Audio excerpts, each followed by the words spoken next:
옛날 아주 먼 옛날에 호랑이가 담배를 피우고 산신령이 구름 타고 내려와 바둑을 두던 그런 시절의 이야기입니다.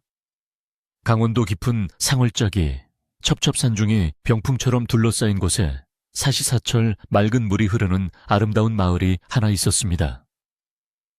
이 마을은 봄이면 진달래가 붉게 타오르고 가을이면 황금빛 들판이 물결치는 평화로운 곳이었는데 마을 사람들은 모두 서로를 가족처럼 여기며 정답게 살아가고 있었습니다.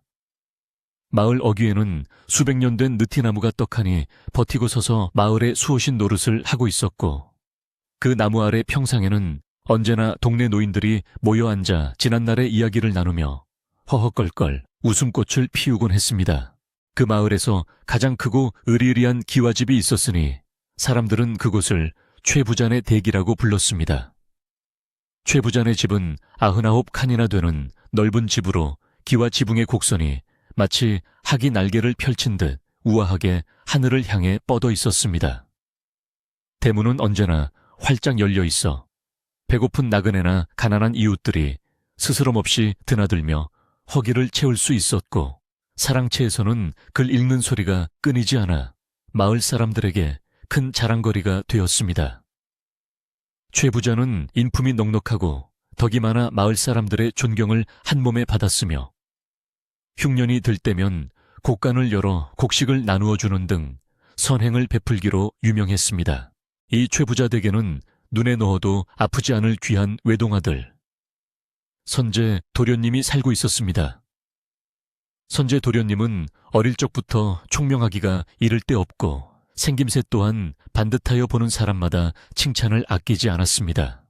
무엇보다 도련님은 아버지의 성품을 그대로 물려받아 마음씨가 비단결처럼 고왔으며 아랫사람을 하대하지 않고 늘 예의를 갖추어 대했기에 집안의 하인들조차 도련님을 친자식처럼 아끼고 따랐습니다. 선제 도련님이 글방에서 책을 읽을 때면 그 낭랑한 목소리가 담장을 넘어 마을 어귀까지 울려 퍼졌고 마을 사람들은 그 소리를 들으며 마을의 밝은 미래를 꿈꾸곤 했습니다. 그러나 화무십일홍이라 했던가요? 따뜻했던 봄날이 가고 차가운 바람이 불어오듯 평화롭던 최 부자댁에도 어두운 그림자가 들이우기 시작했습니다. 마을의 큰 버팀목이었던 최 부자가 갑작스러운 병으로 시름시름 앓다가 그만 세상을 떠나고 만 것입니다. 온 마을이 슬픔에 잠겨 통곡하였고 어린 선제 도련님은 하늘이 무너지는 듯한 슬픔 속에서 상주가 되어 아버지를 떠나보내야 했습니다. 장례는 성대하게 치러졌지만 집안의 기둥이 사라진 최부자 댁의 공기는 예전과 달리 스산하고 차갑게 변해버렸습니다. 최부자가 세상을 떠나고 나자 집안의 모든 권한은 자연스럽게 새어머니인 조씨 부인의 손으로 넘어가게 되었습니다. 조씨 부인은 최부자가 상처한 후 뒤늦게 맞이한 재취 부인으로 겉모습은 꽃처럼 아름답고 우아했지만 그 눈매에는 어딘가 모를 서늘한 기운이 감돌고 있었습니다. 그녀는 최부자가 살아있을 적에는 지극정성으로 남편을 섬기고 선제 도련님에게도 살갑게 대하며 현모양처의 모습을 보였기에 마을 사람들은 그녀가 앞으로도 집안을 잘 이끌어 나갈 것이라 믿어 의심치 않았습니다. 선제 도련님 역시 새어머니를 친어머니처럼 따르며 의지하고 있었습니다. 하지만 계절이 바뀌고 낙엽이 떨어지기 시작하면서 조씨 부인의 태도는 조금씩 아주 은밀하게 변해가기 시작했습니다. 그녀는 가장 먼저 집안의 곳간 열쇠를 자신의 치마폭 깊숙이 감추었고 하인들이 쌀 한 톨을 꺼낼 때도 일일이 허락을 받도록 엄명을 내렸습니다. 예전에는 넘쳐나던 인심이 사라지고 대문은 굳게 닫혀 나그네의 발길이 끊기게 되었습니다. 마을 사람들은 최부자 댁에 달라진 인심에 수군거렸지만 안주인이 바뀌었으니 살림 방식도 바뀌는 것이라 여기며 애써 이해하려 했습니다. 그러나 집안 내부에서는 심상치 않은 기류가 흐르고 있었습니다. 조씨 부인은 선제 도련님이 아버지의 뒤를 이어 집안의 대소사를 챙기려 할 때마다 교묘하게 방해를 놓았습니다. 도련님이 소작인들의 사정을 살펴주려 하면 도련님은 아직 어리고 글 공부에만 전념해야 하니 바깥 일은 어미에게 맡기세요 라며 부드러운 말로 막아섰지만 그 목소리에는 거역할 수 없는 날카로움이 섞여 있었습니다. 선재는 어머니의 말이 도리에 맞다 생각하여 순순히 따랐지만 어쩐지 자신이 집안일에서 점점 소외되고 있다는 느낌을 지울 수가 없었습니다. 밤마다 사랑방에 홀로 앉아 책을 읽을 때면 돌아가신 아버지의 따뜻했던 미소가 떠올라 가슴 한구석이 텅 빈 것처럼 시려왔습니다. 시간이 흐를수록 조씨 부인은 집안의 오래된 하인들을 하나둘씩 내치고 자신이 친정에서 데려온 사람들을 그 자리에 채워 넣기 시작했습니다. 최 부자를 평생 모셔왔던 충직한 집사도 선재 도련님을 업어키운 유모도 모두 꼬투리를 잡혀 쫓겨나거나 한직으로 밀려났습니다. 그 자리를 대신한 것은 조씨 부인의 손발이 되어 움직이는 낯선 하인들이었고 그들은 선재 도련님을 주인으로 모시기보다는 조씨 부인의 눈치만 살피며 도련님을 감시하는 듯한 태도를 보였습니다. 집안은 겉으로는 질서 정연해 보였지만 속으로는 차가운 불신과 긴장이 팽팽하게 감돌고 있었습니다. 어느 날 저녁 선재 도련님은 아버지의 유품을 정리하기 위해 서재에 들어갔다가 깜짝 놀라고 말았습니다. 아버지가 생전에 아끼시던 서책들과 귀한 병풍이 온데간데 없이 사라지고 낯선 장식품들이 그 자리를 차지하고 있었기 때문입니다. 도련님이 하인들을 불러 물었으나 아무도 입을 열지 않고 서로 눈치만 볼 뿐이었습니다. 그때 조씨 부인이 들어와 태연한 얼굴로 말했습니다. 도련님, 낡은 물건들이라 창고로 옮겼습니다. 새 술은 새 부대에 담아야 하지 않겠습니까? 이제 이 집안도 분위기를 바꿀 때가 되었습니다. 그녀의 말은 틀린 것이 없었으나 선재는 가슴 한가운데서 서늘한 바람이 부는 듯한 한기를 느꼈습니다. 가을이 깊어가고 찬바람이 문풍지를 세차게 흔들던 날, 조씨 부인은 자신의 먼 친척이라며 한 산의 아이를 집으로 데려왔습니다. 그 아이는 선재 도련님보다 서너 살 아래로 보였는데 눈빛이 욕심으로 가득 차 있고 행동거지가 거칠어 양반집 자제다운 기품은 찾아볼 수 없었습니다. 조씨 부인은 그 아이를 칠성이라고 부르며 집안일을 도울 일손이 필요해 데려왔다고 둘러댔지만 하인들 사이에서는 그 아이가 조씨 부인이 제가하기 전에 낳았던 숨겨진 아들이라는 소문이 파다하게 퍼져나갔습니다. 조씨 부인은 칠성이에게 비단 옷을 입히고 맛있는 음식을 먹이며 마치 친아들처럼 애지중지했습니다. 칠성이가 들어온 이후로 선재 도련님의 입지는 더욱 좁아졌습니다. 칠성이는 집안을 제 집처럼 휘젓고 다니며 하인들을 괴롭히고 심지어 선재 도련님이 보는 앞에서도 거만하게 굴기일수였습니다. 선재가 칠성이의 버릇없는 행동을 꾸짖으려 하면 어디선가 조씨 부인이 나타나 아직 철이 없어 그러니 형님인 도련님이 넓은 아량으로 이해해 주셔야지요 라며 칠성이를 감싸고 돌았습니다. 선재는 억울하고 분한 마음이 들었지만 집안의 평화를 위해 꾹 참고 또 참았습니다. 그는 오직 아버지가 남기신 이 집과 가문을 지켜야 한다는 일념 하나로 모진 상황을 견뎌내고 있었습니다. 날씨는 하루가 다르게 추워져 어느덧 겨울의 문턱에 들어섰습니다. 산골 마을의 겨울은 유난히 혹독하여 해가 떨어지면 살을 애는 듯한 칼바람이 불어왔습니다. 하지만 선재 도련님에게는 바깥의 추위보다 집안의 냉기가 더 견디기 힘들었습니다. 따뜻했던 아랫목은 식어버렸고 식사 때마다 올라오던 기름진 반찬들은 점점 초라해져 갔습니다. 반면 칠성이와 조씨 부인의 방에서는 밤마다 기름 냄새와 고기 굽는 냄새가 풍겨나와 선재의 뱃속을 더욱 쓰리게 만들었습니다. 도련님은 늦은 밤 희미한 등불 아래서 아버지가 물려주신 책을 읽으며 배고픔과 외로움을 달래야 했습니다. 그러던 어느 날 마을 장터에 나갔던 하인 하나가 돌아와 선재 도련님에게 조심스럽게 말을 전했습니다. 도련님, 마을 사람들이 수군대는 소리를 들었습니다. 마님께서 소장료를 2배로 올리겠다고 공표하셨답니다. 이 흉년에 소장료를 올리면 마을 사람들은 다 굶어 죽으라는 소리나 마찬가지인데 도련님께서 마님께 말씀을 좀 드려주셔야 하지 않겠습니까? 선재는 깜짝 놀랐습니다. 아버지는 평생 가난한 이웃을 돕는 것을 낙으로 삼으셨는데 어머니가 그런 무리한 결정을 내렸다는 것을 믿을 수가 없었습니다. 선재는 그 길로 안채로 달려가 조씨 부인을 찾아뵈었습니다. 어머니 소장료를 올리신다는 것이 사실입니까? 지금은 흉년이라 마을 사람들의 형편이 말이 아닙니다. 아버지께서 살아계셨다면 결코 그리하지 않으셨을 것입니다. 제발 거두어 주십시오. 선재 도련님은 무릎을 꿇고 간곡히 호소했습니다. 그러나 조씨 부인은 차갑게 식은 찻잔을 내려놓으며 싸늘한 눈빛으로 선재를 내려다보았습니다. 도련님, 세상 물정 모르는 소리 마세요. 곳간이 비어가는데 언제까지 남 좋은 일만 시킬 작정입니까? 이제 이 집안의 살림은 제가 알아서 할 테니 도련님은 방에 틀어박혀 글이나 읽으세요. 그녀의 목소리에는 더 이상 어머니로서의 온정이 남아있지 않았습니다. 그날 밤 선재 도련님은 잠을 이루지 못하고 뒤척였습니다. 창밖에는 앙상한 나뭇가지들이 바람에 부대끼며 괴기스러운 소리를 내고 있었고 멀리서 들려오는 부엉이 울음소리가 처량하기 그지없었습니다.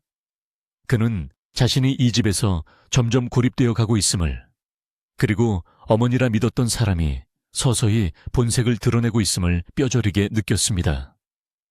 하지만 그는 아직 어렸고 힘이 없었습니다. 그가 할 수 있는 일이라곤 돌아가신 아버지의 위패 앞에서 눈물을 흘리며 지혜를 구하는 것뿐이었습니다. 어두운 방 안 촛불만이 위태롭게 흔들리며 도련님의 불안한 마음을 대변하고 있는 듯했습니다. 며칠 후 하늘이 잔뜩 찌푸리더니 굵은 눈발이 날리기 시작했습니다. 첫눈치고는 꽤 많은 양이 내려 순식간에 기와지붕과 마당을 하얗게 덮어버렸습니다. 눈은 세상의 모든 더러움을 덮어주듯 고요하게 내렸지만 최부자댁의 담장 안에는 보이지 않는 음모가 눈처럼 소리 없이 쌓여가고 있었습니다. 조씨 부인은 칠성이와 밀실에 마주 앉아 무언가를 속닥거리고 있었고 그들의 입계에는 야비한 미소가 걸려 있었습니다. 그들은 눈의 가시 같은 선재 도련님을 아예 집에서 몰아내고 모든 재산을 독차지할 무서운 계획을 꾸미고 있었던 것입니다. 선재 도련님은 그런 사실은 꿈에도 모른 채 눈 내리는 마당을 바라보며 시름에 잠겨 있었습니다. 그는 눈 덮인 장독대를 보며 어머니가 담가주시던 김장김치 맛을 떠올렸고 눈사람을 만들며 함께 웃었던 아버지의 모습을 그리워했습니다. 이제 이 넓은 집에 자신의 편은 아무도 없는 것 같았습니다. 곁을 지키던 늙은 하인 마 영감이 가끔 따뜻한 숭늉을 가져다주며 도련님 힘내십시오. 언젠가는 볕들 날이 있을 것입니다. 라고 위로해주는 것이 유일한 낙이었습니다. 하지만 마 영감의 눈빛에도 깊은 근심과 두려움이 서려 있는 것을 선재는 눈치채지 못했습니다. 눈은 꼬박 사흘 밤낮을 내렸습니다. 마을 길은 끊기고 사람들의 왕래는 더욱 뜸해졌습니다. 고립된 상골 마을의 겨울은 길고도 지루했습니다. 최부자댁의 사랑채는 냉골이 되어갔고 선재 도련님의 옷가지는 점점 얇아졌습니다. 땔감이 부족하다는 핑계로 조씨 부인이 사랑채에 불을 들이지 않았기 때문입니다. 선재는 차가운 방바닥에 이불을 겹겹이 두르고 앉아 추위를 견뎌야 했습니다. 입김이 하얗게 서리는 방 안에서 그는 붓을 들어 글을 쓰며 마음을 다잡으려 애썼지만 떨리는 손끝은 마음처럼 움직여주지 않았습니다.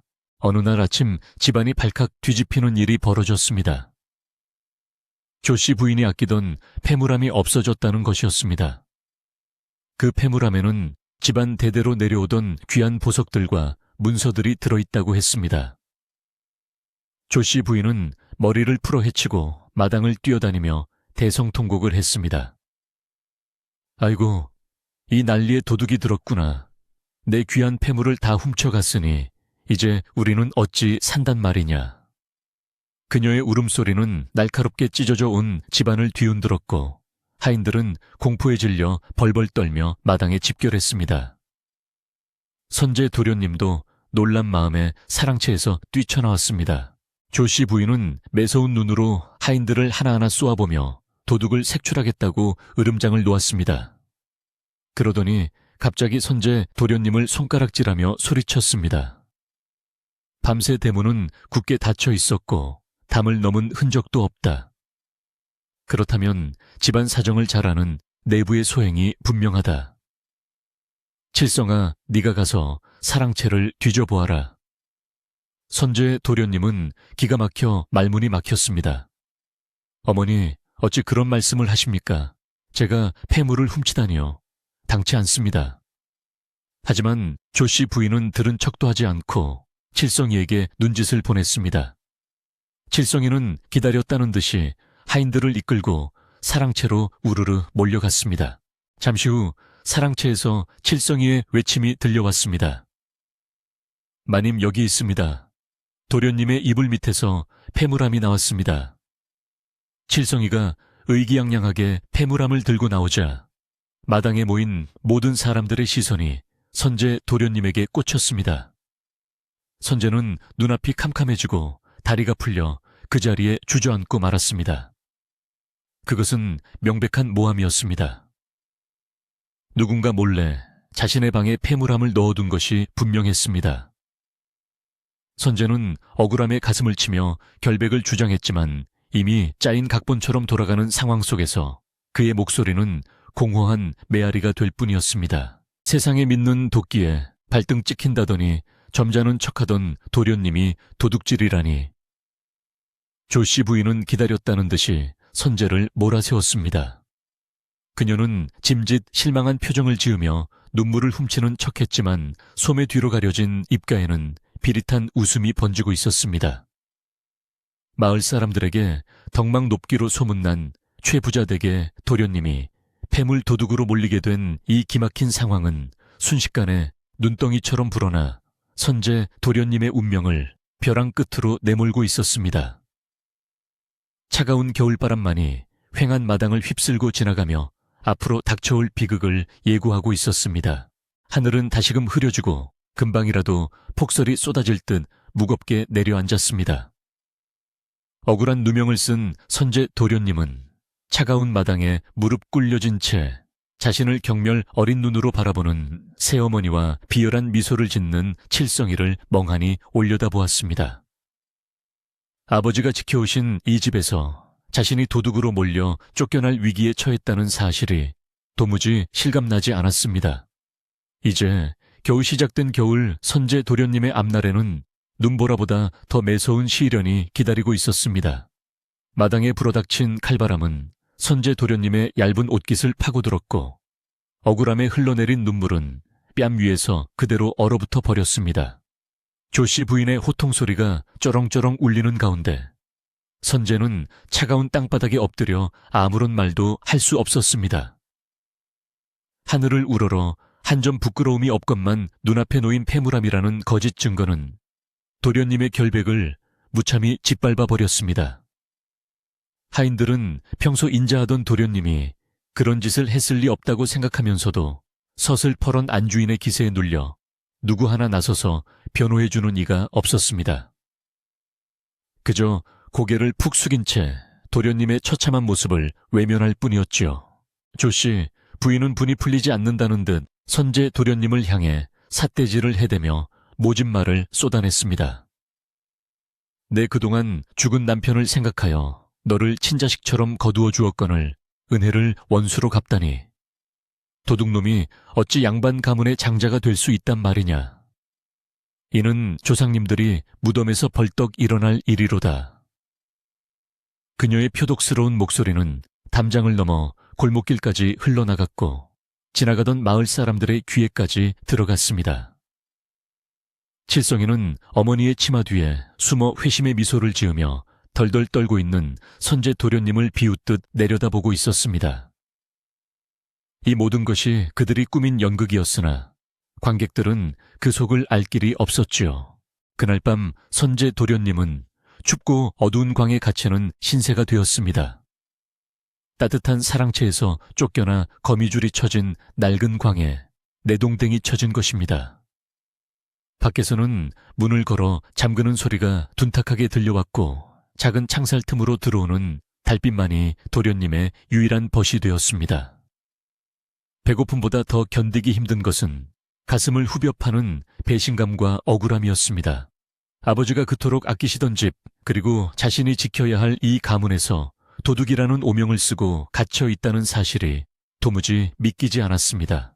선재는 차가운 바닥에 웅크리고 앉아 돌아가신 아버지를 부르며 하염없이 눈물을 흘렸습니다.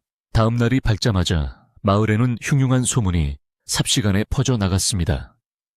최부자댁 점잖은 도련님이 사실은 손버릇이 나빴다지 뭔가 새어머니 폐물을 훔쳐다가 노름판에서 날렸다더군. 발 없는 말이 천리를 간다고 소문은 입에서 입으로 전해지며 눈덩이처럼 불어났습니다. 우물가에 모인 아낙네들은 물동이를 내려놓고 최 부자댁 이야기를 하느라 시간 가는 줄 몰랐고 사랑방에 모인 노인들은 혀를 차며 말세라고 한탄했습니다. 개 중에는 평소 도련님의 인품을 믿는 이들이 있어 헛소문일 것이라 반박했지만 폐물함이 도련님 이불 밑에서 나왔다는 명백한 증거 앞에서는 그들도 입을 다물 수밖에 없었습니다. 칠성이는 이 틈을 타 마을 장터와 주막을 돌아다니며 소문을 더욱 부채질했습니다. 그는 마을 건달들에게 술을 사주며 우리 형님이 겉으로는 얌전해 보여도 속은 시커먼 사람이야. 내가 그동안 형님 뒤치다꺼리 하느라 얼마나 고생했는지 몰라. 라며 거짓말을 늘어놓았습니다. 술과 고기를 얻어먹은 사람들은 칠성이의 말에 맞장구를 치며 선제 도련님을 비난하기 시작했습니다. 어진 성품으로 칭송받던 도련님의 명예는 하루아침에 땅에 떨어졌고 마을 사람들의 시선은 존경에서 경멸과 의심으로 바뀌어 갔습니다. 진실은 깊은 눈 속에 파묻히고 거짓만이 판을 치는 세상이 된 것 같았습니다. 광에 갇힌 지 사흘째 되던 날 밤, 모두가 잠든 깊은 새벽이었습니다. 인기척 하나 없는 정막 속에서 광문이 조용히 열리는 소리가 났습니다. 선제 도련님은 놀라 몸을 일으키려 했지만 며칠을 굶은 탓에 힘이 없어 비틀거렸습니다. 문틈으로 들어온 사람은 다름 아닌 늙은 하인마 영감이었습니다. 마 영감은 평생 최부자를 모셔온 충직한 종으로 선제가 태어날 때부터 그를 지켜봐 온 사람이었습니다.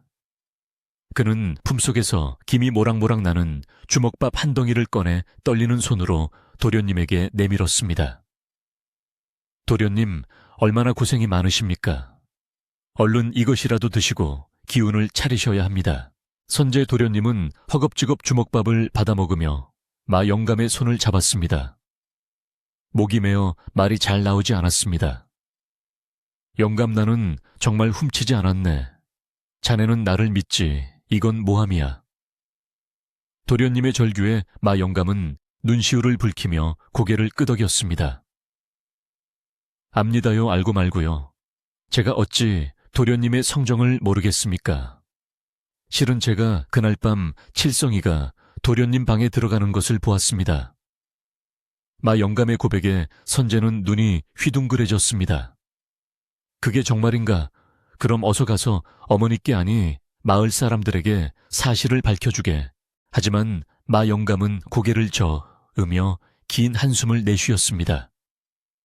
도련님, 지금은 아무도 제 말을 믿어주지 않을 것입니다. 이미 마님과 칠성이가 손을 써서 집안 사람들을 다 매수했고 관아의 형방 나리에게도 뇌물을 먹였다는 소문이 있습니다. 제가 나서봤자 저 늙은이가 노망이 났다며 매질이나 당하고 쫓겨날 뿐 도련님의 누명을 벗길 수는 없습니다. 마 영감의 말은 잔인하지만 현실이었습니다. 힘없는 늙은 하인의 증언 따위는 권력을 쥔 안주인의 말 한마디에 묻혀버릴 것이 뻔했습니다. 선제는 절망감에 고개를 떨구었습니다. 마 영감은 주위를 살피더니 목소리를 낮추어 도련님의 귀에 속삭였습니다. 도련님, 제 말씀을 잘 들으십시오. 이곳에 계속 계시면 목숨이 위험합니다. 마님은 도련님을 쫓아내는 것으로 끝내지 않고 쥐도 새도 모르게 없애버릴지도 모릅니다. 오늘 밤 제가 뒷문을 살짝 열어둘 테니 도망치십시오. 선재는 깜짝 놀라 손사래를 쳤습니다. 도망이라니 내가 도망을 가면 진짜 죄를 인정하는 꼴이 되지 않는가. 나는 죽더라도 여기서 결백을 밝힐 것이네. 선재의 고집에마 영감은 답답한 듯 가슴을 쳤습니다. 도련님, 호랑이에게 물려가도 정신만 차리면 산다 했습니다. 지금은 억울하더라도 일단 몸을 피해서 훗날을 도모하셔야 합니다. 살아서 힘을 키워 돌아오시면 그때 진실을 밝히고 잃어버린 것을 되찾을 수 있지만 여기서 죽으면 모든 것이 끝입니다. 최부자 어르신의 핏줄을 끊으실 작정입니까? 마 영감의 호소는 선재의 가슴을 세차게 때렸습니다. 아버지의 대를 잇고 가문을 지키기 위해서는 비굴하더라도 살아남아야 한다는 것. 그것이 늙은 하인이 주는 마지막 가르침이었습니다. 선재는 흐르는 눈물을 닦으며 마음을 독하게 먹기로 결심했습니다. 그러나 운명은 야속하게도 선재 도련님에게 도망칠 기회조차 주지 않았습니다. 마 영감이 돌아가고 얼마 지나지 않아 횃불을 든 하인들이 광으로 들이닥쳤습니다. 나오너라 마님께서 대청마루에서 기다리신다. 거친 손길에 이끌려 밖으로 나온 선재는 눈을 뜰 수 없는 밝은 횃불 아래 무릎 꿇려졌습니다. 대청마루에는 조씨 부인이 서슬퍼런 얼굴로 앉아 있었고 그 옆에는 칠성이가 팔짱을 끼고 거만하게 서 있었습니다. 마당에는 집안의 모든 식솔들이 모여 숨을 죽이고 이 광경을 지켜보고 있었습니다. 이것은 재판이 아니라 처형식이었습니다. 조씨 부인은 차가운 목소리로 판결을 내리듯 말했습니다. 선재야, 너는 뉘우치는 기색도 없이 감히 도망칠 궁리를 하였더구나. 내 놈이 내 친정 조카인 칠성이를 모함하려 했다는 소리를 들었다. 도둑질도 모자라 거짓말로 사람을 해하려 하다니 너는 더 이상 이 집안의 자식이 아니다. 마 영감이 다녀간 것을 누군가 엿듣고 고자질한 것이 분명했습니다. 군중 속에 섞여 있던 마 영감의 얼굴이 사색이 되어 떨리고 있었지만 선재는 그를 보호하기 위해 짐짓 모른 체하며 고개를 돌렸습니다. 이제 모든 희망은 사라졌습니다. 여봐라, 이 부도덕한 놈의 옷을 벗겨라. 우리 집안의 비단옷은 도둑놈에게 어울리지 않는다.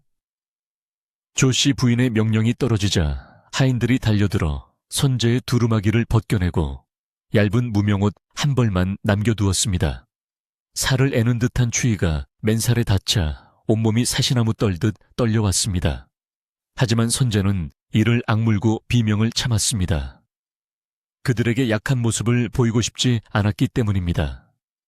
그의 눈빛만은 형형하게 빛나며 조씨 부인을 노려보았습니다. 그 눈빛에 잠시 기가 눌린 조씨 부인은 황급히 고개를 돌리며 소리쳤습니다. 당장 대문 밖으로 내쳐라. 두 명의 힘센 머슴이 선재의 양팔을 잡고 질질 끌고 갔습니다. 선재는 발버둥 치지 않았습니다. 제 발로 걸어 나가겠다며 머슴들을 뿌리치고 당당하게 대문을 향해 걸어갔습니다. 뒤에서 칠성이의 비웃음 소리가 들려왔습니다. 형님 밖은 추우니 얼어 죽지 않게 조심하시오. 아, 이제 형님이 아니지. 거짓골이 잘 어울리는구만. 선재는 그 말을 귀담아 듣지 않고 오직 앞만 보고 걸었습니다. 마당을 가로지르는 그의 발자국마다 깊은 슬픔과 분노가 새겨졌습니다. 대문이 열리자 하얀 눈보라가 기다렸다는 듯이 집 안으로 몰아쳤습니다. 마을은 칠흑 같은 어둠에 잠겨 있었고 오직 눈 쌓인 들판만이 희미하게 빛나고 있었습니다. 머슴들은 선재를 대문 밖으로 거칠게 밀어내고는 쾅소리가 나게 문을 닫아버렸습니다. 굳게 닫힌 대문 안에서 빗장을 지르는 소리가 들려왔습니다. 이제 선재는 철저히 혼자가 되었습니다. 등 뒤에는 따뜻했던 고향집이, 앞에는 끝이 보이지 않는 눈밭이 펼쳐져 있었습니다. 신발도 제대로 신지 못한 발은 이미 감각이 없었고 호톳 하나로 견디기에는 겨울밤의 추위가 너무나 혹독했습니다. 선재는 대문 앞에 잠시 서서 높은 담장을 올려다보았습니다.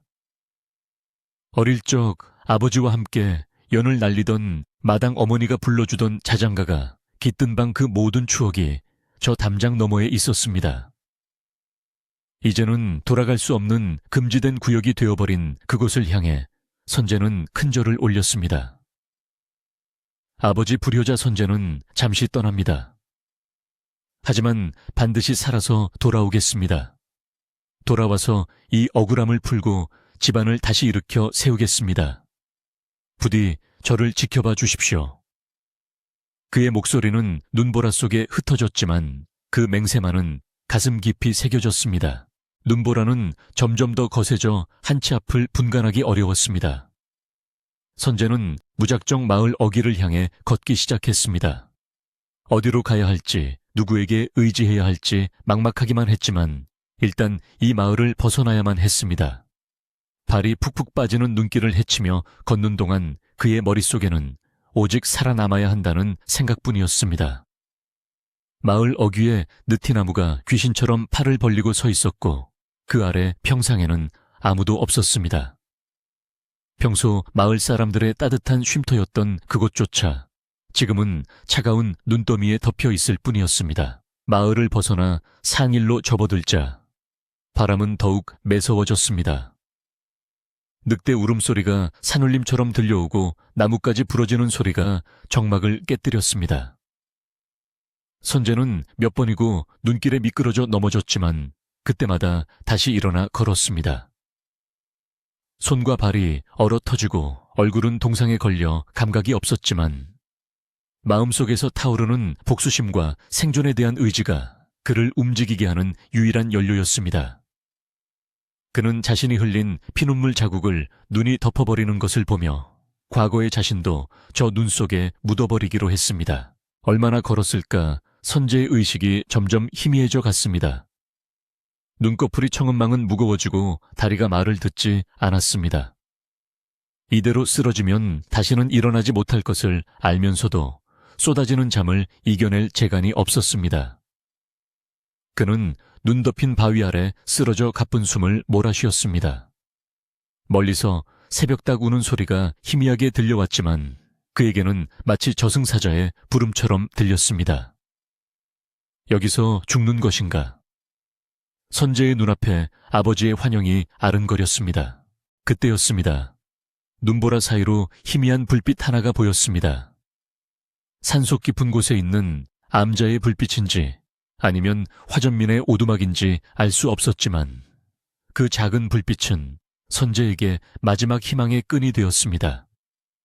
그는 있는 힘을 다해 그 불빛을 향해 기어가기 시작했습니다. 손톱이 빠지고 무릎이 까져 피가 흘렀지만 멈추지 않았습니다. 살아야 한다, 살아서 반드시 돌아가야 한다. 그 일념 하나로 어린 소녀는 죽음의 문턱을 넘어서고 있었습니다. 밤은 길고 고통스러웠지만 동쪽 하늘이 서서히 밝아오고 있었습니다. 눈보라가 그친 산등성 위로 붉은 태양이 떠오르기 시작했습니다. 그것은 절망 속에서도 결코 꺼지지 않는 선재의 운명과도 같았습니다. 눈밭 위에 남겨진 작고 붉은 핏자국은 그가 어디로 사라졌는지 알려주지 않은 채 새로운 전설의 시작을 알리고 있었습니다. 억울하게 쫓겨난 소년의 이야기는 이제 막 시작되었고 훗날 그가 어떤 모습으로 돌아올지 아는 사람은 아무도 없었습니다. 강산이 한번 변한다는 10년이라는 세월이 유수와 같이 흘러갔습니다. 그동안 산천초목은 10번이나 옷을 갈아입었고 코 흘리며 골목을 누비던 아이들은 어느새 장성하여 어른 몫을 하게 되었습니다. 마을 어귀의 느티나무는 그 나이테를 10개나 더 늘려 더욱 웅장해졌지만 그 아래 모여 앉은 마을 사람들의 표정은 예전과 달리 근심과 수심으로 가득 차 있었습니다. 맑고 깨끗하던 가을물은 여전히 흐르고 있었으나 사람들의 마음속에 흐르던 정과 인심은 메말라버린 지 오래였습니다. 최부자 댁에서 시작된 탐욕의 그림자가 온 마을을 덮어버린 탓에 사시사철 평화롭던 이 상골 마을은 웃음소리 대신 한숨소리만 깊어가는 팍팍한 곳이 되고 말았습니다. 주인을 잃고 어린 도련님마저 쫓겨난 최. 부자댁은 10년 사이 겉모습이 몰라보게 화려해졌습니다. 조씨 부인은 마을 인근의 땅이란 땅은 모두 사들여 대지주가 되었고 기와집은 증축을 거듭하여 궐을 방불케 할 정도로 으리으리해졌습니다. 담장은 예전보다 2배나 높게 쌓아 올려 안을 들여다볼 수 없게 만들었고 대문 앞에는 사나운 개들을 풀어놓아 가난한 이웃들이 얼씬도 못하게 했습니다. 곳간에는 쌀가마니가 천장까지 닿을 듯 쌓여 썩어나갈 지경이었지만 조씨 부인은 쌀 한 톨도 베푸는 법이 없이 악착같이 재물을 긁어 모으는 데만 혈안이 되어 있었습니다. 그녀의 탐욕은 끝이 없어 마을 사람들의 고혈을 짜내는 거머리와도 같았습니다. 그녀의 아들 칠성이 또한 장성하여 어엿한 성인이 되었으나 그 인품은 어릴 적보다 더욱 고약해졌습니다. 그는 스스로를 최진사라 칭하며 갓을 쓰고 거드름을 피우고 다녔지만 글 한 줄 제대로 읽을 줄 모르는 무식한 남봉꾼에 불과했습니다. 칠성이는 매일같이 비단 옷을 휘감고 하인들을 대동하여 마을을 쏘다니며 행패를 부렸습니다. 길 가던 아낙네를 희롱하거나 힘없는 노인들에게 막말을 퍼붓는 것은 예사였고 소장농들이 흉년으로 소장료를 못 내면 가차없이 멍석마리를 하여 초주검을 만들어 놓기도 했습니다. 마을 사람들에게 칠성이는 마주치고 싶지 않은 저승사자나 다름없었고 그의 그림자만 보여도 모두 길을 비키거나 숨기에 바빴습니다. 어느 늦가을 해질 무렵 찬바람이 불어와 낙엽을 뒹굴게 하던 날이었습니다. 마을 어귀의 고갯마루에 한 낯선 선비가 나타났습니다. 갓은 날가태가 해졌고 입고 있는 도포는 색이 바래 허름하기 그지없는 행색이었습니다. 먼 길을 걸어온 듯 집시는 다 달아 있었고 어깨에 맨 괴나리 보찜은 초라해 보였습니다. 그러나 갓 아래로 드러난 그의 눈빛만은 샛별처럼 빛나고 있었으며 굳게 담은 입술에서는 범접할 수 없는 위엄이 서려 있었습니다. 그는 고갯마루에 서서 한참 동안이나 마을 정형을 내려다보았습니다. 그의 눈길이 으리으리한 최 부자댁 기와지붕에 머물자 눈가에 잠시 이슬이 맺히는가 싶더니 이내 차가운 결의로 바뀌었습니다. 이 선비는 다름 아닌 10년 전 눈보라 치는 밤에 쫓겨났던 선제 도련님이었습니다. 죽을 고비를 넘기고 산속 암자의 스님에게 구조되어 목숨을 건진 그는 피나는 노력 끝에 과거에 급제하여 어엿한 관리가 되어 돌아온 것이었습니다. 그러나 그는 자신의 신분을 철저히 숨긴 채 마을의 사정을 살피고 부모님의 원수를 갚기 위해 남루한 과객으로 위장하여 잠입했습니다. 선제는 마을로 들어서며 심호흡을 했습니다. 익숙한 흙냄새와 바람냄새가 코끝을 스쳤지만 10년 전에 따뜻했던 고향의 냄새는 아니었습니다. 곳곳에 배어있는 가난과 고통의 흔적들이 그의 가슴을 아리게 했습니다. 선제는 마을 사람들이 자주 모이는 주막으로 들어갔습니다. 주막은 낡고 허름했으며 앉아있는 손님들도 몇 명 되지 않았습니다. 그는 구석진 자리에 앉아 국밥 한 그릇과 막걸리 한 사발을 시켰습니다. 주모는 낯선 손님을 흘끔 쳐다보고는 퉁명스럽게 국밥을 내려놓았습니다.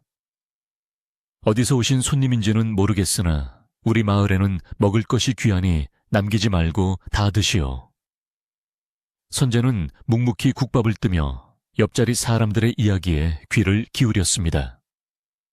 옆자리에는 농부 서너 명이 모여 앉아 쓴 술을 들이키며 신세 한탄을 하고 있었습니다. 그들의 대화 주제는 어김없이 최부자댁의 횡포에 관한 것이었습니다. 아이고, 이번에도 소장료를 못 내면 우리 식구들은 다 굶어 죽게 생겼네. 칠성 그놈이 내일까지 안 가져오면 집을 허물어 버리겠다고 으름장을 놓으니 어쩌면 좋은가. 한 농부가 땅이 꺼져라 한숨을 쉬며 말했습니다. 다른 농부가 맞장구를 쳤습니다. 그 집구석은 천벌도 안 받나 몰라. 원래 주인 양반이 살아계실 때는 안 그랬는데 첩실이 들어와서 집안을 다 말아먹고 본처 자식까지 내쫓더니 아주 마을을 쑥대밭으로 만드는구만. 선재는 숟가락을 든 손을 멈칫했습니다. 자신의 이야기가 나오자 가슴이 쿵쾅거렸지만 짐짓 모른 체하며 막걸리 잔을 기울였습니다. 그 쫓겨난 도련님 말인가, 그 어린 것이 눈보라 속에서 얼어 죽었다는 소문이 파다하더군. 시신도 못 찾았다는데 쯧쯧. 귀신이 되어서라도 와서 저 못된 모자에게 해코지라도 했으면 좋으련만. 농부들의 이야기는 계속되었습니다. 내일이 그 마귀 같은 조씨 할멈. 환갑잔치라지 온 고을 형암이며 유지들을 다 불러 모아 거창하게 잔치를 연다더군. 우리 같은 상것들은 얼씬도 못하게 하고 돼지 잡고 소 잡느라 난리도 아니야. 선재는 그들의 대화를 통해 중요한 사실을 알게 되었습니다. 내일이 바로 조씨 부인의 환갑잔치 날이며 그날이 바로 자신이 나서야 할 때임을 직감했습니다. 주막을 나온 선재는 갓을 눌러쓰고 마을 안쪽으로 발걸음을 옮겼습니다. 해가 저물어 어둠이 깔리기 시작하자 마을은 더욱 을씨년스러워졌습니다. 그는 기억을 더듬어 자신의 옛집으로 향했습니다. 높게 솟은 소설대문과 끝없이 이어진 담장은 위압감을 주기에 충분했습니다. 담장 너머로는 잔치 준비가 한창인지 시끌벅적한 소리와 고기 굽는 냄새가 흘러나왔습니다. 선재는 담장 밑 그림자에 몸을 숨기고 안을 살폈습니다. 하인들이 쉴 새 없이 음식을 나르고 있었고 마당 한가운데에는 비단으로 장식된 차일이 쳐져 있었습니다. 그 화려함은 가난에 찌든 마을 풍경과 극명한 대조를 이루어 선재의 분노를 자극했습니다. 그때 쪽문이 열리며 허리가 굽은 노인 한 명이 힘겹게 물동이를 지고 나왔습니다. 백발이 성성하고 얼굴에는 주름이 가득했지만 선재는 단번에 그를 알아보았습니다. 10년 전 자신을 살려보냈던 충직한 하인 마 영감이었습니다. 마 영감은 예전보다 훨씬 늙고 쇠약해져 있었으며 옷차림은 거지나 다름없을 정도로 남루했습니다. 집안의 어른 대접을 받아야 할 그가 여전히 험한 일을 도맡아 하고 있는 것을 보니 선재의 가슴이 미어지는 듯 했습니다. 선재는 주위를 살피며 조용히 마 영감의 뒤를 밟았습니다. 마 영감은 우물가에 물동이를 내려놓고 거친 숨을 몰아쉬었습니다. 아이고 허리야, 내 팔자에 무슨 부귀영화를 누리겠다고 아직도 살아있는고. 도련님을 따라갔어야 했는데. 혼잣말을 중얼거리는 마 영감의 목소리에는 깊은 회한이 서려 있었습니다. 선재는 인기척을 내며 천천히 마 영감에게 다가갔습니다. 노인장 물 한 모금만 얻어 마실 수 있겠소. 마 영감은 낯선 선비의 등장에 깜짝 놀라며 물바가지를 건넸습니다. 드드십시오. 물이야 얼마든지 있으니. 선재는 물을 마시는 척하며 바가지를 잡은 마 영감의 손을 꽉 쥐었습니다. 영감 저를 모르시겠습니까? 10년 전 눈보라 치던 밤에 주먹밥을 건네주던 그 손길을 저는 잊지 못합니다. 선재의 낮고 묵직한 목소리에 마 영감은 고개를 번쩍 들었습니다. 달빛 아래 드러난 선재의 얼굴을 뚫어지게 쳐다보던 마 영감의 눈동자가 심하게 흔들렸습니다. 10년의 세월이 흘러 소년의 티는 벗었지만 그 눈매와 콧날은 돌아가신 최부자 어르신을 쏙 빼닮아 있었습니다. 도련님, 설마 정말 선재 도련님이십니까? 아이고, 이게 꿈인가 생신가. 마 영감은 바가지를 떨어뜨리고 그 자리에 털썩 주저앉았습니다. 선재는 얼른 마 영감을 부축하여 일으켜 세웠습니다. 예, 제가 돌아왔습니다. 죽지 않고 살아서 돌아왔습니다, 영감. 두 사람은 우물가 뒤편 어두운 곳으로 몸을 숨기고 부둥켜 안았습니다. 마 영감은 선재의 낡은 도포 자락을 붙잡고 꺼이꺼이 소리 없는 울음을 터뜨렸습니다. 살아계셨군요. 저는 도련님이 돌아가신 줄만 알고 매일 밤 제사를 지냈습니다. 하늘이 도우셨습니다. 하늘이 도우셨어. 선제 역시 마영감의 거친 손등에 뜨거운 눈물을 떨구었습니다.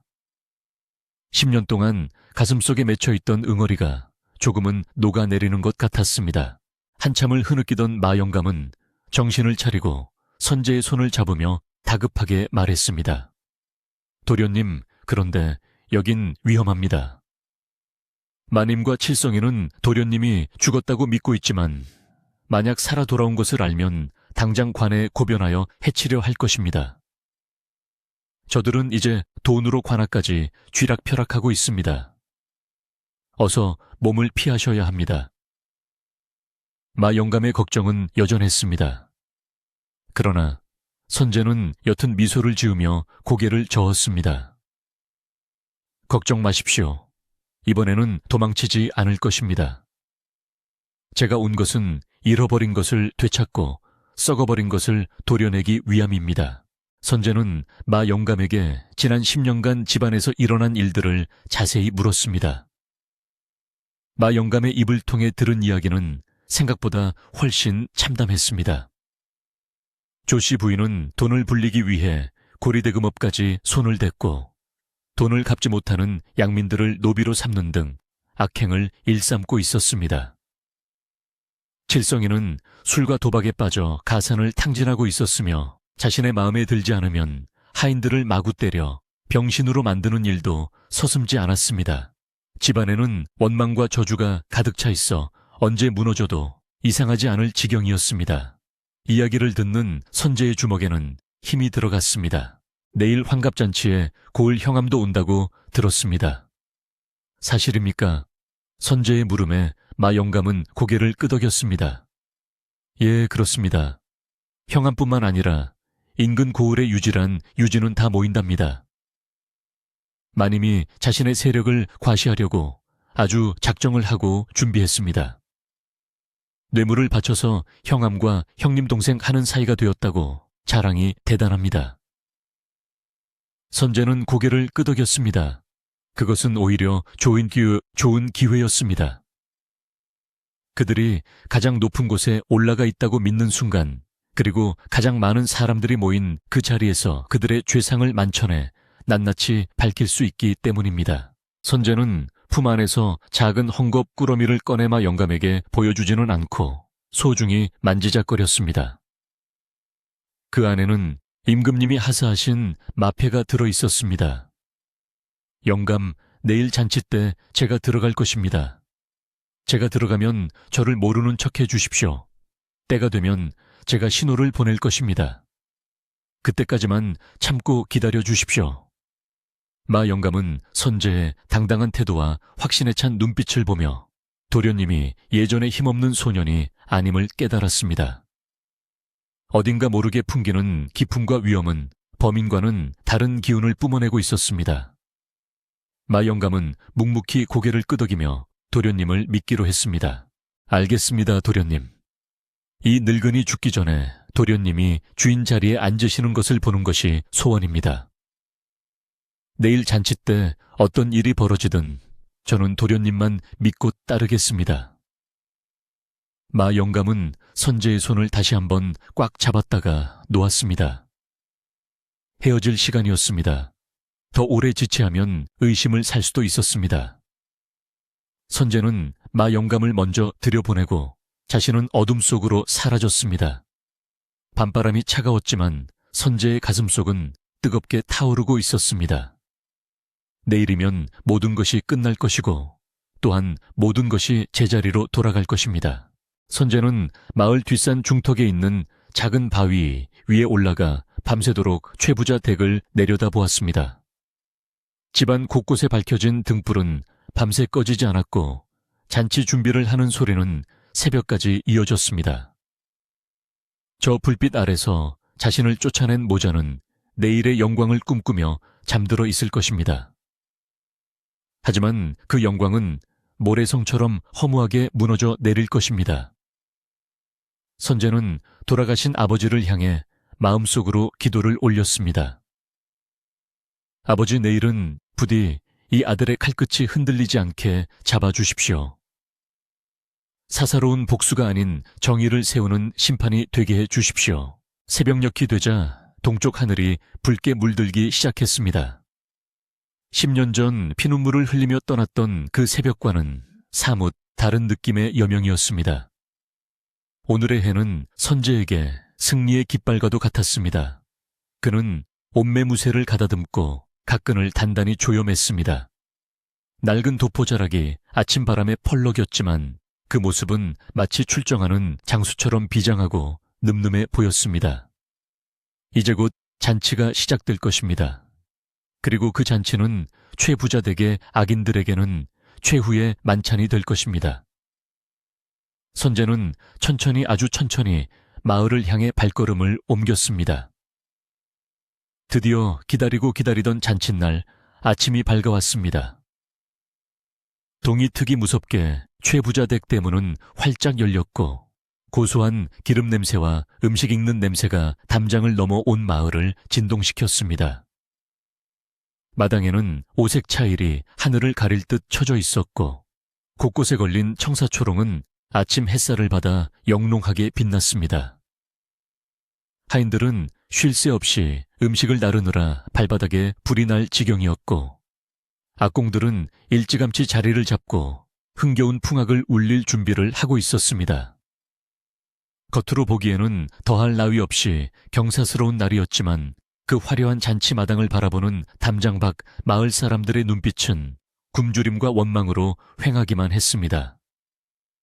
그들은 침을 꼴깍 삼키며 남의 집 잔치를 구경만 해야 하는 처량한 신세였습니다. 해가 중천에 뜨자 귀한 손님들이 하나둘씩 도착하기 시작했습니다. 인근 고을에 내로라 하는 부자들과 양반들이 화려한 가마를 타고 줄지어 들어왔고 가장 상석에 앉을 고을 원님인 형암 행차가 도착하자 칠성이와 조씨 부인은 버선발로 뛰어나가 굽신거렸습니다. 아이고 사또날이 누추한 곳까지 왕림해 주시니 가문의 영광입니다. 어서 안으로 드시지요. 조씨 부인은 얼굴에 웃음꽃을 피우며 형암을 맞이했고 칠성이는 옆에서 아첨을 떠느라 정신이 없었습니다. 형암은 거드름을 피우며 수염을 쓰다듬고는 준비된 상석에 앉아 주위를 둘러보며 흡족한 표정을 지었습니다. 그들의 눈에는 가난한 백성들의 고통 따위는 보이지 않는 듯 했습니다. 잔치가 무르익어 가면서 술잔이 오가고 웃음소리가 높아졌습니다. 상다리가 휘어질 듯 차려진 사내 진미 앞에서는 모두가 탐욕스러운 짐승처럼 변해갔습니다. 형암은 칠성이가 따라주는 술을 받아 마시며 호탕하게 웃었습니다. 허허 최 진사댁의 위세가 대단하구려. 이 정도면 한양의 대감 댁잔치도 부럽지 않겠소. 조씨 부인은 으스대며 대답했습니다. 모두가 사또 나리의 덕분이지요. 앞으로도 저희 모자를 잘 보살펴 주십시오. 그들은 서로의 욕심을 채워주는 공생관계였기에 그 자리에서 오가는 대화는 온통 뇌물과 이권에 관한 것뿐이었습니다. 풍악소리는 그들의 추악한 밀담을 가려주는 도구에 불과했습니다.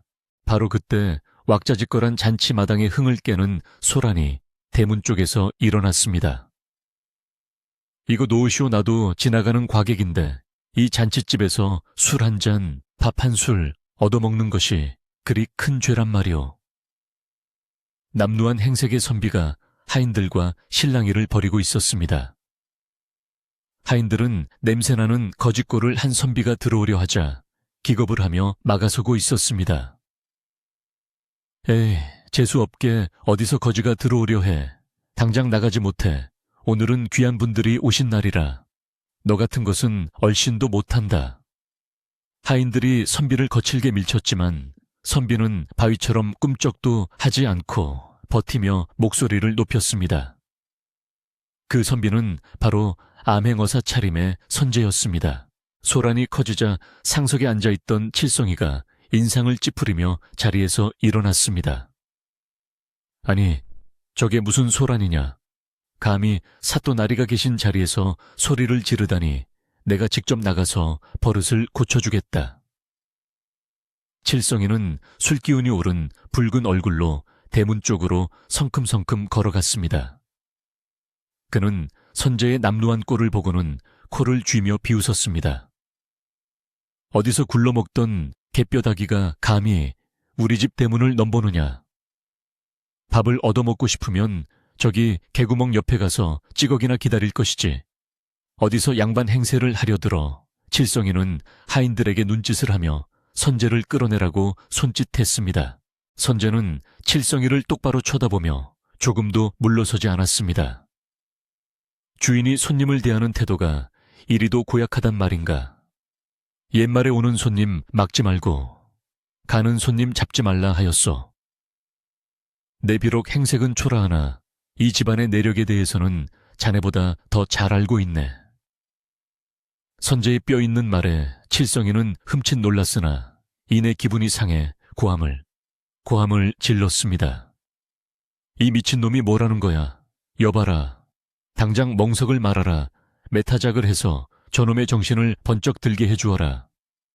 칠성이의 호통에 건장한 머슴들이 몽둥이를 들고 선제를 에워쌌습니다. 그때 안채 마루에 앉아있던 조씨 부인이 부채를 붙이며 다가왔습니다. 아들아, 좋은 날의 피를 보면 부정탄다. 그냥 적당히 두들겨 패서 내쫓거라. 그녀는 선제를 쳐다보았지만 10년 전 자신이 쫓아낸 전처의 자식이라고는 꿈에도 생각하지 못했습니다. 그저 잔치 분위기를 망치는 귀찮은 파리 정도로만 여겼습니다. 선제는 그런 조씨 부인을 보며 가슴속 깊은 곳에서 뜨거운 분노가 치밀어 올랐지만 차분한 목소리로 물었습니다. 부인 환갑을 맞이하여 복을 빌고자 하신다면 적선을 베푸셔야지요. 10년 전 이맘때 눈보라 속으로 쫓겨난 아이를 기억하십니까? 선제의 말에 조씨 부인의 부채질이 뚝 멈췄습니다. 그녀의 눈동자가 흔들리며 선제의 얼굴을 뜯어보기 시작했습니다. 내 놈이 누구길래 감히 그 이야기를 꺼내느냐. 순간 형암이 술잔을 탁 내려놓으며 소리쳤습니다. 어허, 즐거운 잔칫날에 웬 잡설이 이리긴가 최진사 자네는 고작 거지 하나 처리 못해서 이 난리를 피우는가. 당장 저놈을 옥에 가두게. 형암의 호통에 칠성이는 당황하여 머슴들에게 소리쳤습니다. 뭐 하고 있느냐. 당장 저놈을 잡아라. 머슴들이 몽둥이를 휘두르며 선제에게 달려들려는 일촉즉발의 상황이었습니다. 선제는 각근을 풀고 낡은 도포 자락을 휘날리며 한 발짝 앞으로 나섰습니다. 그리고 품속 깊이 간직해 두었던 것을 꺼내어 높이 쳐들었습니다. 가을 햇살을 받아 번쩍이는 그것은 바로 마패였습니다. 5마리의 말이 새겨진 황동 마패가 찬란한 빛을 뿜어내자 달려들던 머슴들은 벼락이라도 맞은 듯 그 자리에 얼어붙었습니다. 선제는 배에 힘을 주고 천지를 뒤흔들듯 우렁차게 외쳤습니다. 암행어사 출두여, 암행어사 출두여. 그 소리는 마치 잠자던 호랑이가 포효하듯 최부자댁의 담장을 넘어 고을 전체로 메아리 쳤습니다. 선제의 외침이 끝나기가 무섭게 닫혀있던 대문이 박살나며 관군들이 물밀듯이 들이닥쳤습니다. 암행어사 출두여, 모두 동작 그만둬. 푸른 옷을 입은 역졸들이 육모방망이를 들고 잔치마당을 점령했습니다. 악공들은 악기를 버리고 혼비백산하여 도망쳤고 곱게 차려입은 양반들은 비명을 지르며 상 밑으로 기어들어가거나 담을 넘으려다 굴러떨어졌습니다. 순식간에 화려했던 잔치마당은 아수라장으로 변했습니다. 조씨 부인은 다리에 힘이 풀려 그 자리에 주저앉았고 칠성이는 얼굴이 하얗게 질려 뒷걸음질치다 술상에 걸려 넘어졌습니다. 관군들은 도망치려는 형암을 붙잡아 무릎을 꿇렸고 칠성이와 조씨 부인도 포박하여 마당 한가운데로 끌어냈습니다. 선제는 천천히 마루 위로 올라가 칠성이가 앉아있던 상석에 앉았습니다. 그리고 낡은 갓을 벗어던지고 얼굴을 가리고 있던 머리카락을 쓸어 올렸습니다. 그의 얼굴이 온전히 드러나자 포박당한 채 벌벌 떨던 조씨 부인이 비명을 질렀습니다. 서선제, 네가 선제란 말이냐? 귀신이 아니고 사람이란 말이냐? 그녀는 믿을 수 없다는 듯 눈을 까뒤집으며 경악했습니다. 선재는 서리빨 같은 눈빛으로 조씨 부인과 칠성이를 내려다보았습니다. 그렇습니다. 어머니, 제가 돌아왔습니다. 10년 전 어머니께서 내쫓으신 그 선재가 임금님의 명을 받아 탐관오리와 악독한 토호들을 벌하러 온 암행어사가 되어 돌아왔습니다. 선재의 목소리에는 서러움과 위험이 동시에 서려 있었습니다. 마을 밖에서 구경하던 사람들도 담장 너머로 이 광경을 지켜보다가 웅성거리기 시작했습니다. 세상에, 저 선비가 최부자댁 도련님이래. 죽은 줄 알았는데 살아서 어사가 되어 돌아왔어. 환호성과 탄식이 동시에 터져 나왔습니다. 선재는 형암을 향해 꾸짖었습니다. 고을 수령이라는 자가 백성의 고효를 짜내는 토호와 결탁하여 뇌물을 받고 억울한 일을 옥에 가두며 기근에 허덕이는 백성을 외면하고 잔치나 즐기다니 내 죄는 만번 죽어 마땅하다. 형암은 고개를 땅에 쳐박고 살려주십시오. 어사또 날이 먼 하며 빌었지만 선재는 단호하게 관복을 벗기라 명했습니다. 이어서 칠성기와 조씨 부인을 향해 말했습니다. 너희 모자는 욕심에 눈이 멀어 천륜을 어기고 어린 자식에게 누명을 씌워 엄동설 안에 내쫓았다. 또한 선친의 유지를 받들기는커녕 소장농들을 착취하여 배를 채웠으니 그 죄 또한 하늘에 닿을 것이다. 아이고 도련님, 아니 어사또 날이 우리는 억울합니다. 10년 전 폐물 사건은 정말로 도련님이 한 일이 아닙니까? 우리는 죄가 없습니다. 조씨 부인은 끝까지 발뺌하며 악을 썼습니다. 그때 관군들 사이를 해치고 마 영감이 걸어 나왔습니다. 그는 손에 낡은 문서 하나를 들고 있었습니다. 마님, 아직도 거짓말을 하십니까? 여기 칠성 도련님이 10년 전 도박빚을 갚기 위해 폐물을 팔아넘긴 장무라비의 증서가 있습니다. 제가 이것을 찾으려고 10년을 찾아다녔습니다. 마 영감이 증서를 내밀자 칠성이는 고개를 푹 떨구었고 조씨 부인은 할 말을 잃고 털썩 주저앉았습니다. 모든 진실이 밝혀졌습니다. 마당을 가득 메운 사람들은 혀를 차며 그 모자에 악행의 치를 떨었습니다. 선재는 판결을 내렸습니다. 죄인 조씨와 최칠성은 관하로 압송하여 국법에 따라 엄히 다스릴 것이다. 그리고 부정하게 축제한 모든 재산은 몰수하여 원래 주인인 백성들에게 돌려줄 것이다. 관군들이 죄인들을 끌고 나가자 조씨 부인의 통곡소리와 칠성이의 비명소리가 멀어지며 최부자댁의 악몽도 함께 사라져갔습니다. 끌려가는 그들의 뒤로 마을 사람들은 돌을 던지며 그동안의 울분을 토해냈습니다. 죄인들이 사라지고 난 뒤 마당에는 정적이 감돌았습니다. 선재는 자리에서 일어나 마당에 모인 마을 사람들을 향해 큰 절을 올렸습니다. 어르신들 그리고 마을 사람들, 불효자 선재가 너무 늦게 돌아왔습니다. 그동안 제 집안 사람들 때문에 겪으셨을 고초를 생각하면 면목이 없습니다. 선재의 진심 어린 사과에 마을 사람들은 눈물을 훔치며 박수를 보냈습니다.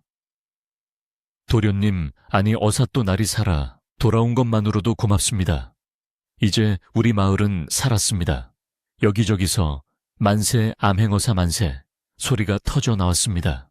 선재는 하인들에게 명하여 굳게 닫혀 있던 곳간문을 활짝 열게 했습니다. 오늘 이 잔치 음식은 모두 마을 사람들의 것입니다.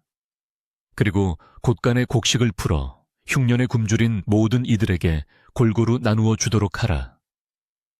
선재의 명령에 하인들은 환호성을 지르며 곳간에서 쌀과 마니를 나르기 시작했습니다.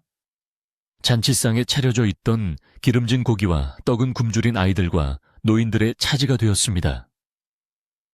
탐욕으로 차려진 밥상이 이제야 진정한 나눔의 밥상으로 바뀐 것입니다. 사람들의 얼굴에는 10년 만에 처음으로 환한 웃음꽃이 피어났습니다. 해는 서산으로 넘어가고 있었지만 최 부자댁 마당은 그 어느 때보다 밝았습니다. 횃불이 하나둘 켜지고 사람들은 쌀을 한 가마니씩 쥐고 집으로 돌아가며 덩실덩실 춤을 추었습니다. 마 영감은 선제의 곁을 지키며 감격에 겨운 표정으로 그 모습을 바라보았습니다. 도련님, 최 부자 어르신께서도 하늘에서 이 모습을 보고 기뻐하실 겁니다. 이제야 집이 제 주인을 찾았습니다. 선제는 마 영감의 어깨를 감싸 안으며 고개를 끄덕였습니다. 영감이 계셨기에 가능한 일이었습니다. 이제는 편히 쉬십시오. 밤이 깊어지자 소란스러웠던 잔치는 끝나고 집안에는 다시 평화로운 고요가 찾아왔습니다. 10년 동안 탐욕과 거짓으로 얼룩졌던 기와집은 주인의 귀환과 함께 묵은 때를 벗어던졌습니다. 깨진 기와장 사이로 별빛이 쏟아져 내리고 마당에 남은 온기는 차가운 가을바람을 훈훈하게 데워주고 있었습니다. 선제는 사랑채 툇마루에 앉아 밤하늘을 올려다보았습니다. 10년 전 쫓겨날 때 보았던 그 차가운 달이 오늘은 따뜻한 어머니의 눈빛처럼 그를 비추고 있었습니다. 멀리서 다듬이질 소리가 들려오고 마을 개들이 짖는 소리가 정겹게 느껴졌습니다. 모든 것이 제자리를 찾은 밤이었습니다. 선제는 긴 하루의 피로를 느끼면서도 가슴속을 채우는 벅찬 감동 때문에 쉽게 잠들 수 없었습니다. 그는 이제 어사가 아닌 이 집의 가장으로서 그리고 마을의 일원으로서 내일부터 해야 할 일들을 하나하나 떠올려 보았습니다. 무너진 담장을 고치고 소장료를 낮추고 소당을 다시 여는 일들 말입니다. 희망이 다시 싹트고 있었습니다.